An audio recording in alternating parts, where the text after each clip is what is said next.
every day goes. Jakarta, kota dengan lebih dari 10 juta jiwa. Setiap pagi, jutaan orang berangkat mencari nafkah dengan satu mimpi, kehidupan yang lebih baik. Namun, di balik gedung pencakar langit, tersimpan satu pertanyaan besar, di mana mereka akan tinggal. Menurut pernyataan Fahri Hamzah, Wakil Menteri Perumahan dan Kawasan Pemukiman, pada tahun 2025, backlog atau kekurangan perumahan di Indonesia telah mencapai sekitar 15 juta unit, melonjak dari 9,9 juta unit berdasarkan data Badan Pusat Statistik tahun 2023. Artinya, dalam 2 tahun terakhir, kebutuhan hunian layak naik lebih dari 50%, perbedaan yang sangat besar dibanding pertumbuhan penyediaan rumah. Hal ini memperlihatkan betapa banyak keluarga yang masih sulit mendapatkan tempat tinggal yang layak. Apabila kita berbicara tentang harga secara nasional, dari survei harga properti residensial Bank Indonesia triwulan ketiga 2025 menunjukkan bahwa indeks harga properti residensial tumbuh 0,84% secara tahunan. Namun, ini merupakan pertumbuhan yang paling lemah sejak data IHPR dicatat pertama kali tahun 2003. Perlambatan ini mencerminkan adanya pelemahan daya beli masyarakat dan meningkatnya pemutusan hubungan kerja atau PHK. Data BPS juga mendukung indeks harga properti perumahan Maret 2024 meningkat 2,76% dibanding Maret 2023, tapi melambat dari tahun 2023. Harga properti naik 10,90% dari tahun 2019 sebelum COVID-19. Kenaikan disebabkan harga material bangunan, harga tanah, dan masih tingginya permintaan hunian. Sementara itu, dinamika harga properti di Jakarta menunjukkan tren yang terus meningkat dari tahun ke tahun. Berdasarkan Market Base Greater Jakarta Leading Residential semester 1 2025 yang dirilis oleh Cushman dan Wakefield, itu rata-rata harga tanah di wilayah Jabodetabek itu telah mencapai 12,6 juta per meter persegi atau meningkat 0,63% dibandingkan tahun 2024. Khususnya untuk wilayah DKI Jakarta, rata-rata harga tanah bahkan mendekati 16 juta per meter persegi, disusul Tangerang yang berada pada kisaran 14,7 juta per meter persegi. Jika melihat rincian per wilayah, analisis Trend Property 2025 oleh 9pro.co.id menggambarkan variasi harga yang semakin signifikan. Jakarta Selatan tercatat sebagai wilayah dengan harga tertinggi, yakni 30 juta per meter persegi. Sementara itu, Jakarta Barat berada sekitar 15 juta per meter persegi, Jakarta Utara sekitar 12 juta per meter persegi, dan Jakarta Timur menjadi wilayah yang paling terjangkau dengan kisaran 10 juta per meter persegi. Dari data Trikor Indonesia juga memperlihatkan perbandingan harga rumah tampak sebelum pandemi. Misalnya, untuk Jakarta Selatan itu naik dari 20 juta per meter persegi menjadi 23 juta per meter persegi. Jakarta Timur dari 13 juta per meter persegi ke 15 juta per meter persegi. Jakarta Barat dari 18 juta per meter persegi ke 20 juta per meter persegi. Jakarta Pusat dari 25 juta per meter persegi ke 27 juta meter persegi. Dan Jakarta Utara naik dari 12 juta per meter persegi ke 8 juta per meter persegi. Peningkatan ini terus menunjukkan bahwa harga properti di Jakarta tuh terus mengalami kenaikan struktural bahkan sejak sebelum pandemi. Namun apakah pendapatan masyarakat meningkat sebanding dengan kenaikan harga tersebut? Jawabannya tidak sepenuhnya. Kenaikan pendapatan sangat bergantung pada jenis pekerjaan dan kondisi ekonomi masing-masing kelompok masyarakat. Faktanya, masih banyak profesi dan pendapatannya berada di bawah UMP Jakarta, sehingga kemampuan daya beli masyarakat itu tidak bergerak secepat kenaikan nilai properti. Indikator ketimpangan pendapatan juga memperkuat kondisi ini, dan berdasarkan data BPS tahun 2025, DKI Jakarta tercatat memiliki Gini ratio tertinggi di Indonesia mencapai 0,441 pada Maret 2025 yang meningkat pada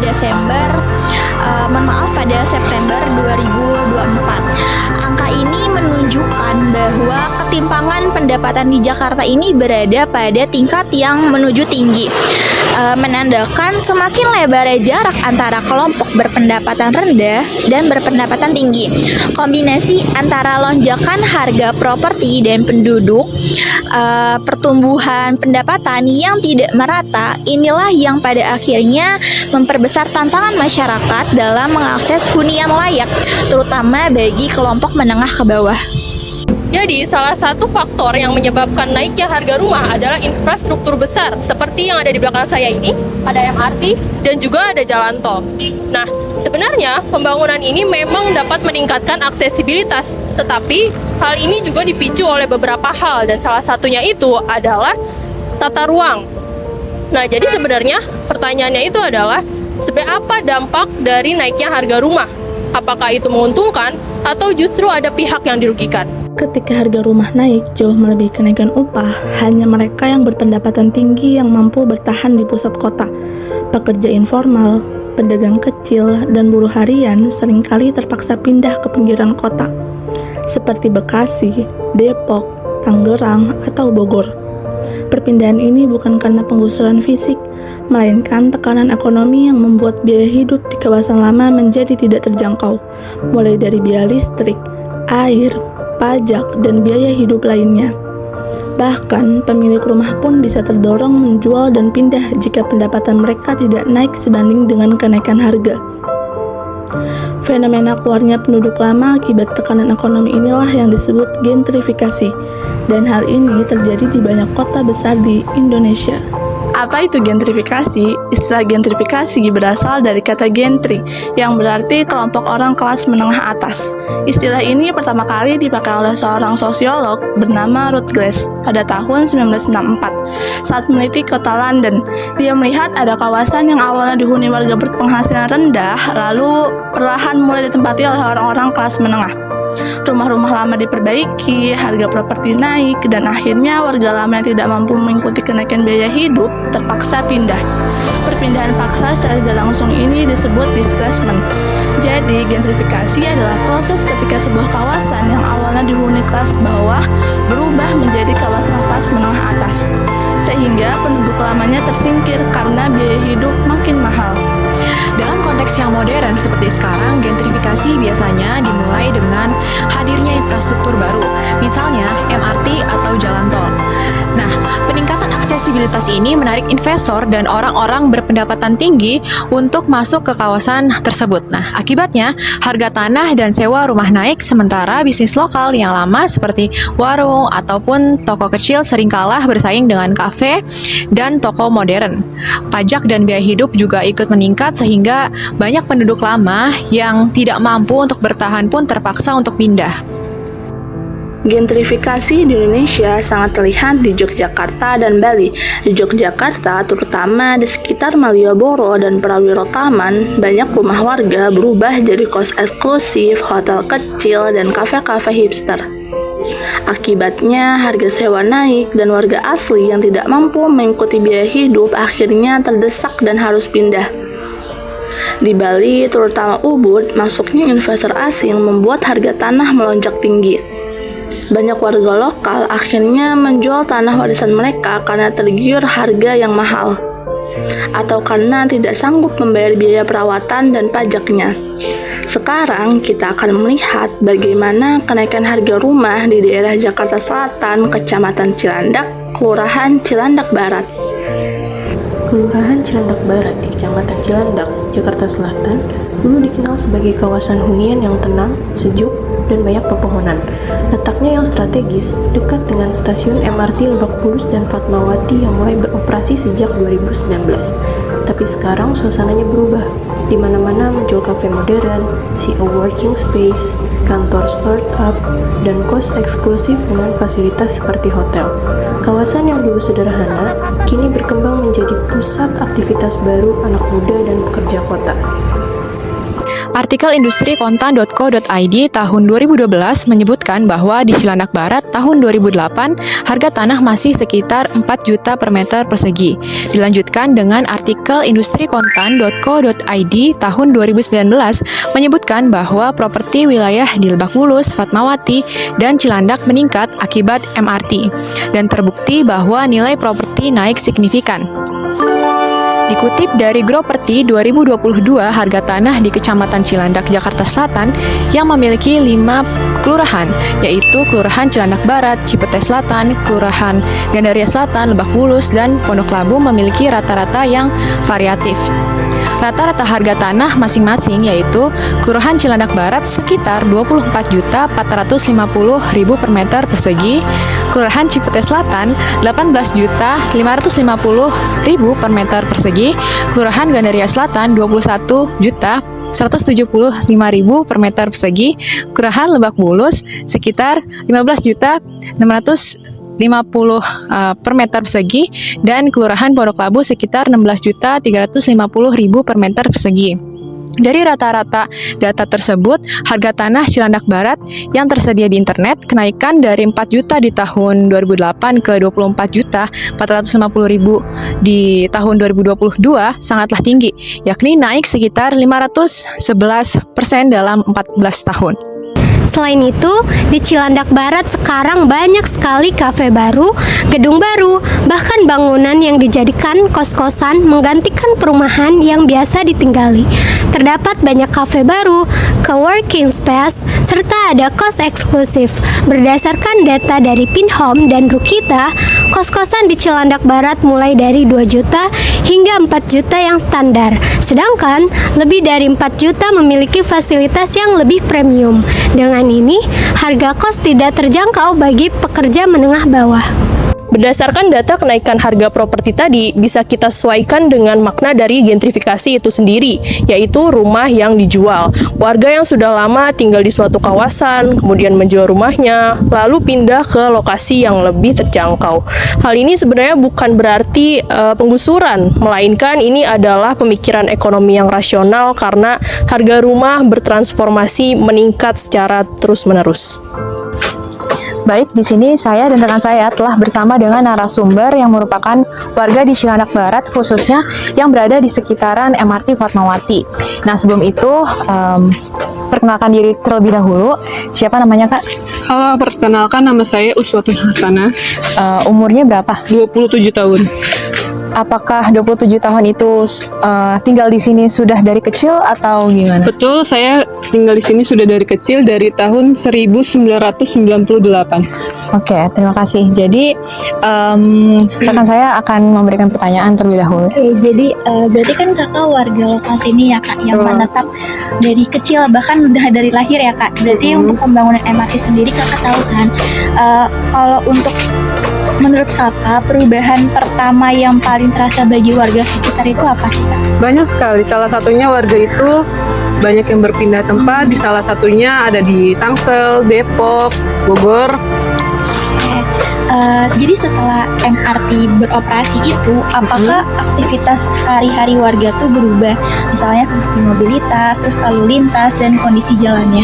Pasti berubah. Salah satunya banyak warga di sini yang menggunakan MRT itu sendiri karena dengan biayanya cukup murah dibanding yang lain dan tidak macet. Karena kan Jakarta itu termasuk wilayah macet ya, untuk apalagi kebanyakan warga di sini bekerja di daerah Jakarta Pusat.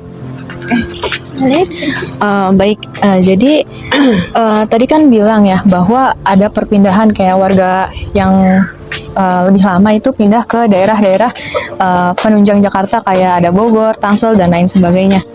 Nah, terlepas dari itu, apakah ada pergantian nih? Ada yang datang dari sini atau nggak ada gitu? Pastinya ada kan? Nah, biasanya itu yang datang ke sini tuh apakah menetap atau dari pekerja yang mengekos, Kak?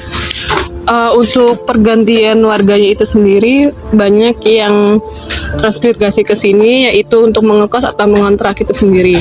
Oh, jadi lebih banyak pekerja kantor yang ngekos ya? Iya betul, ngekos atau kontrak. Nah, kira-kira kakak tahu nggak kira-kira kisaran kontrakan atau kos-kosan di sini? Untuk kisaran kontrakan dan kosnya di wilayah Cilandak itu sendiri di sekitar 950 sampai ke 2.500.000. Berarti masih ada yang di bawah 1 juta. Betul. Kira-kira kenapa ya? Soalnya saya lihat gitu kan di internet di wilayah sekitar sini tuh rata-rata tuh udah 2 juta gitu kak. Untuk 900 itu biasanya fasilitasnya sih kak. Perbedaannya itu di fasilitas yang dimana untuk 950 fasilitasnya cuman hanya ada kasur, kipas, dan kamar mandinya di luar, dan itu gabungan dengan penghuni kos yang lain. Tapi itu masih dekat sekitar MRT. Betul, masih dekat dengan stasiun MRT itu sendiri. Itu di mana ya kak? Untuk wilayahnya itu di sekitaran Jalan Banjarsari 5 sih kak. 5? Iya, Banjarsari 5 untuk biaya kos 950 ya. Baik, terima kasih kak. Baik, terima kasih kak. Kalau untuk kehadiran bangunan, terus kayak usaha-usaha baru, itu berdampak nggak sih Kak pada lingkungan? Karena kan itu ramai, bising, terus juga harganya kan lebih mahal, atau memang malah menguntungkan warga sekitar sini?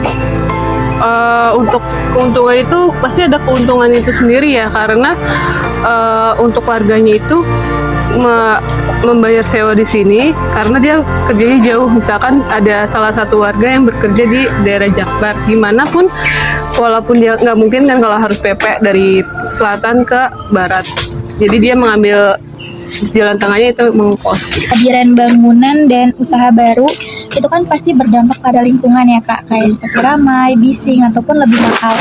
Tapi menurut Kakak, apakah itu malah justru menguntungkan warga sekitar?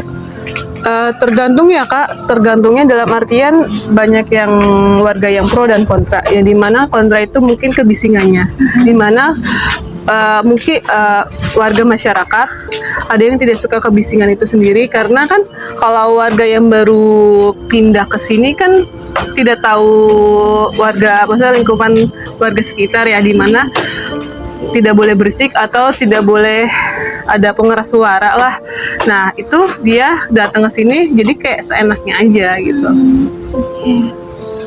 Nah, kira-kira dari adanya MRT terus juga kan banyak yang pindah juga gitu kan. Apa sih yang dirindukan gitu di Cilandak Barat ini? Untuk dirindukannya itu sendiri mungkin adanya teman-teman lama ya, karena teman saya kebanyakan yang sudah berpindah tempat, jadi susah untuk kumpul bareng. Kalau harus menyesuaikan waktu dulu, kalau zaman dahulu kalau kita mau kumpul itu pasti di satu tempat itu gitu. Karena yang dimana ya dekat, yang dimana lingkungan teman-teman saya tuh cuman jaraknya sekitar cuman 1 meter, jarang kan 1 meter, cuman jalan 5 langkah aja lah misalkan gitu. Lebih dekat dibanding sekarang harus punya jadwalnya sendiri-sendiri, harus menyocokkan dulu gimana gitu. Baik, terima kasih ya. Iya. Ya, terima kasih untuk informasinya dari Kak Ana. Ya, jadi teman-teman, sekian, terima kasih. Jika ini mekanisme pasar, apakah tidak ada masalah? Jawabannya, ya, tidak sepenuhnya. Di balik ini, ada masalah struktural seperti ketimpangan antara pertumbuhan ekonomi kota dan stagnasi upah pekerja. Jakarta tumbuh, investasi mengalir, infrastruktur dibangun, dan harga properti naik. Pertanyaannya, apakah pertumbuhan ini dinikmati secara merata? Jawabannya tidak. Pertumbuhan ini sebenarnya tidak dinikmati secara merata oleh seluruh lapisan masyarakat. Gini rasio di Jakarta sendiri catat mencapai 0,441 atau dapat dikategorikan sebagai ketimpangan menengah. Dan Gini rasio di Jakarta ini juga termasuk yang tertinggi di Indonesia menurut BPS 2025. Jurang yang sangat lebar juga terlihat antara pendapatan kelas atas dan kelas bawah. Mereka yang bekerja di sektor modern atau sektor informal mendapatkan gaji puluhan hingga ratusan juta per bulan ataupun per tahunnya. Sementara mereka yang bekerja di sektor informal pendapatannya itu hampir tidak mengalami kenaikan. Jadi masalah utamanya bukan gentrifikasinya, masalahnya adalah pertumbuhan ekonomi yang tidak merata. Data BPS 2025 juga menunjukkan jurang upah antara sektor sangat besar. Pekerja dengan skill tinggi dibayar sangat mahal, sementara sektor padat karya tetap stagnan. Akibatnya, pekerja berupa rendah makin sulit mendapatkan tempat tinggal yang layak di dalam kota. Untuk memahami gentrifikasi secara utuh, kita perlu melihatnya dari berbagai sisi. Dari sisi positif, gentrifikasi bisa membawa banyak perbaikan. Infrastruktur jadi lebih baik, jalan diperbaiki, transportasi lebih mudah diakses, pertumbuhan ekonomi membuka lapangan kerja baru, dan nilai aset pemilik rumah atau properti ikut naik. Dari sisi negatifnya, displacement terjadi karena tekanan ekonomi. Warga kehilangan rasa memiliki terhadap lingkungan yang selama ini menjadi rumah mereka. Kenaikan biaya hidup yang tidak sebanding dengan pendapatan yang mereka dapatkan memaksa mereka untuk pergi. Karakter sosial budaya kawasan berubah, tradisi gotong royong mulai memudar, yang digantikan dengan individualisme khas perkotaan modern. Ketimpangan akses perumahan semakin lebar, sehingga kelompok masyarakat berpenghasilan berbeda semakin terpisah dan tinggal di lingkungan yang berbeda pula. Gentrifikasi itu bukan hal yang sepenuhnya baik atau sepenuhnya buruk. Ini fenomena kompleks dari pertumbuhan pembangunan ekonomi, ketimpangan struktural, dan mekanisme pasar. MRT memang membawa banyak manfaat untuk mobilitas kota, tapi di saat yang sama, perubahan ini bisa menekan masyarakat yang kondisi ekonominya belum siap. Pada akhirnya, pertanyaan terpenting adalah pembangunan ini sebenarnya untuk siapa? Mungkinkah kota berkembang tanpa menyingkirkan warga yang lebih dulu tinggal di dalamnya? Dan adakah kebijakan yang benar-benar mampu menjaga hak masyarakat untuk tetap tinggal di kampungnya sambil ikut menikmati manfaat pembangunan? Sejumlah langkah dapat dilakukan untuk mengatasi persoalan ini. Pertama, pemerintah perlu mendorong pembangunan perumahan terjangkau di lokasi yang strategis agar masyarakat tetap memiliki akses dekat ke pusat kegiatan ekonomi. Kedua, penguatan regulasi zonasi penting untuk melindungi kawasan hunian dari tekanan ekspansi komersial yang berpotensi memicu kenaikan harga tanah. Ketiga, skema kompensasi relokasi harus disusun secara adil dan transparan, termasuk pemberian hunian pengganti yang layak atau financial support yang memadai, sehingga warga tidak dirugikan. Terakhir, partisipasi aktif masyarakat dalam proses perencanaan kota harus dijamin melalui forum konsultasi yang inklusif, sehingga aspirasi warga dapat benar-benar menjadi dasar dalam penyusunan kebijakan tata ruang. Gentrifikasi akan terus terjadi selama ada ketimpangan ekonomi dan pembangunan yang tidak inklusif. Yang bisa kita lakukan, memastikan pembangunan tidak menjadi alat yang memperdalam jurang antara kaya dan miskin. Karena kota yang baik bukan hanya kota yang modern, tapi kota yang beri ruang hidup layak bagi semua warganya tanpa terkecuali.